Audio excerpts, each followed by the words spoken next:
যে পোশাকের চেয়ে গুরুত্বপূর্ণ যে মানুষটাকে এই পোশাকটা পরানো হয় তারা। হেলিকপ্টারের বিষয়ে আপনার হাইকোর্টে, মহামান্য হাইকোর্টে একটি রিট আছে, এই সংক্রান্তে ফৌজদারি মামলাও রুজু হয়েছে। আন্তর্জাতিক অপরাধ ট্রাইব্যুনালও এটা অনুসন্ধান করছে। আমরা আশা করব এই সমস্ত অনুসন্ধানের মাধ্যমে প্রকৃত সত্য বের হয়ে আসবে এবং এর প্রেক্ষিতে পরবর্তী ব্যবস্থাগুলি গ্রহণ করা হবে। আর র্যাব বিলুপ্তির বিষয়ে আমি র্যাবে কর্মরত আছি। আমরা যতদিন দায়িত্বে পালন করব, র্যাবের আমাদের যে দায়িত্ব সেই দায়িত্ব আমরা নিষ্ঠার সঙ্গে, আন্তরিকতার সঙ্গে পালন করব এবং এই ব্যাপারে সরকার যে সিদ্ধান্ত গ্রহণ করবে সেটাই শিরোধার্য। সরকারের সিদ্ধান্তের অপেক্ষা আমরা থাকব। আমি 8ই আগস্টে দায়িত্ব গ্রহণ করার পর থেকে 9ই আগস্ট থেকে আমরা র্যাবকে তার স্বাভাবিক দায়িত্বে আমরা মোতায়েন রেখেছি। যখন একটা শূন্যতা ছিল, পুলিশ বাহিনী তখনও কাজে আসতে পারেনি, তো আমাদের মনোবলে চিট ধরছে এগুলো আমি বলবো না। আমরা যথেষ্ট উদ্যমী হয়ে আমাদের দায়িত্ব পালন করে আসছি। আমরা এই পর্যন্ত ভিডিও ফুটেজ দেখে আপনার একজনকে আপনারা দেখেছেন যে 2 হাতে 2টা পিস্তল নিয়ে যে গুলি করতেছিল পাবনায়, তাকে গ্রেপ্তার করেছি।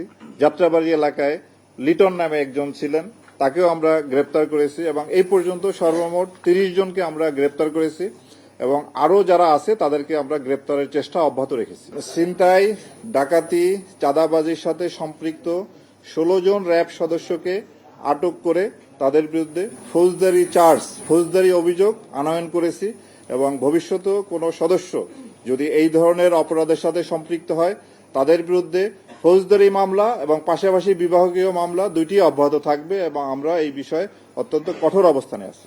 আমরা সর্বমোট এর আগে 5ই আগস্টের পূর্বে আপনার 5জন আসামি গ্রেপ্তার হয়েছিল। তাদের 2 জন 164 ধারা জবানবন্দি দিয়েছিল। 5ই আগস্টের পরবর্তীতে আমরা আরো 6 জনকে গ্রেপ্তার করি এবং এর মধ্যে একজন 164 ধারা জবানবন্দি দিয়েছে।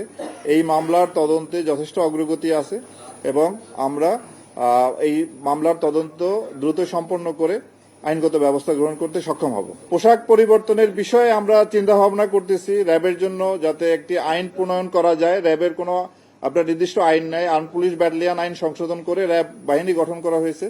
আমরা র্যাবের জন্য একটা আইন করার চিন্তা ভাবনা করতেছি এবং আর কোন কোন ক্ষেত্রে সংস্কার আনা যায় সেই বিষয়ে আপনাদের মতামত, জনসাধারণের মতামত সাপেক্ষে আমরা পরবর্তী প্রয়োজনীয় ব্যবস্থা গ্রহণ করব। তবে পোশাকের ব্যাপারে আমি একটা জিনিস মনে করি যে পোশাকের চেয়ে গুরুত্বপূর্ণ যে মানুষটাকে এই পোশাকটা পরানো হয় তারা। যেমন আমরা প্রতিদিনই ইউনিফর্ম পরি, আপনারা এক একদিন প্যান্ট পরেন, প্যান্ট শার্ট পরেন, স্যুট পরেন, পায়জামা পাঞ্জাবি পরেন, ব্যক্তি একই। সুতরাং একজন ভালো ব্যক্তি যে পোশাকই পরুক না কেন তার কাছ থেকে আমরা ভালো জিনিসই পাবো। খারাপ ব্যক্তিকে আমি যত ভালো পোশাক পরাই না কেন তার কাছ থেকে আমরা ভালো কিছু পাবো না। তারপরও যেহেতু পোশাকের ব্যাপারে একটা মতামত আসছে, আমরা এটা সক্রিয় বিবেচনায় রেখেছি। আপনার যত ধরনের অভিযোগ আছে, আপনার গুমের বিষয়, খুনের বিষয়, আয়নাঘর বিষয়, এটা গুম খুন কমিশন এটা তদন্ত করতেছেন। আমরা তাদেরকে সার্বিকভাবে সেই তদন্তে সহায়তা করছি এবং আমরা আশা করব এই তদন্তের ফলাফলের ভিত্তিতে একটা আইনগত ব্যবস্থা নেওয়া হবে। র্যাবে যে আয়নাঘরের যে বিষয়টা এসেছে সেটা আপনার এটা তো ছিল, আছে এবং কমিশন আমাদেরকে নির্দেশ দিয়েছেন যে যে যা অবস্থায় আছে ওই অবস্থায় রাখার জন্য, কোথাও এখন কোন রকম যেন কোনো পরিবর্তন না করা হয়। অ্যাকর্ডিংলি আমরা ঠিক ওইভাবেই রেখেছি যা যেভাবে ছিল অতীতে। আপনার আইন শৃঙ্খলা রক্ষার ক্ষেত্রে আপনার আগস্ট পরবর্তী পরিস্থিতিতে আপনারা জানেন যে এখানে আইন শৃঙ্খলা রক্ষার ক্ষেত্রে আমরা যথেষ্ট সতর্ক অবস্থায় থাকি এবং যাতে কোনো রকম কোনো ক্যাজুয়ালিটি না হয় সেদিকে আমাদের একটা দৃষ্টি থাকে। তো এই ঘটনাটিতে বিপুল সংখ্যক ছাত্ররা এই ঘটনাটা ঘটিয়েছে। সেখানে যারা উপস্থিত, যারা আইন শৃঙ্খলা রক্ষাকারী বাহিনী ছিল, সেখানে আপনার পুলিশ ছিল, র্যাব ছিল, সেনাবাহিনী ছিল, সবাই আপ্রাণ চেষ্টা করেছে। এরা তো আমাদেরই সন্তান এই ছাত্ররা।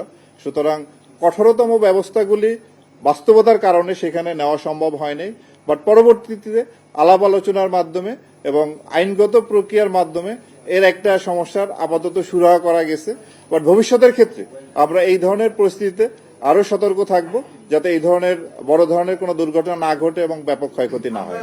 এই কাজ না করলে ভুল হয় না, বাট কাজ করতে গেলে ভুল ভ্রান্তির সম্ভাবনা থাকে।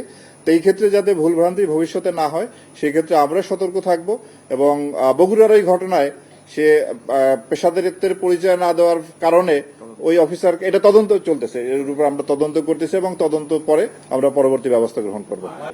আমরা অবশ্যই গণমাধ্যম কর্মী যারা আছেন এবং সাংবাদিকতা একটা মহান পেশা এবং একটি গণতান্ত্রিক দেশে সাংবাদিকরা যদি সুষ্ঠুভাবে ভয়ভীতির ঊর্ধ্বে থেকে কাজ করতে না পারেন তাহলে সেই দেশের গণতন্ত্রের কোয়ালিটি নিয়ে প্রশ্ন থেকে যায়।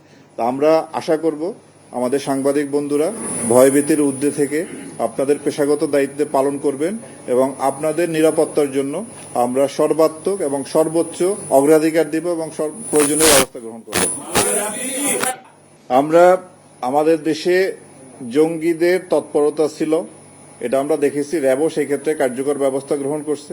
ভবিষ্যতেও যাতে কোনরূপ জঙ্গি তৎপরতা এই দেশে বিস্তার লাভ করতে না পারে সেজন্য আমরা সচেষ্ট আছি এবং কাজ করে যাচ্ছি।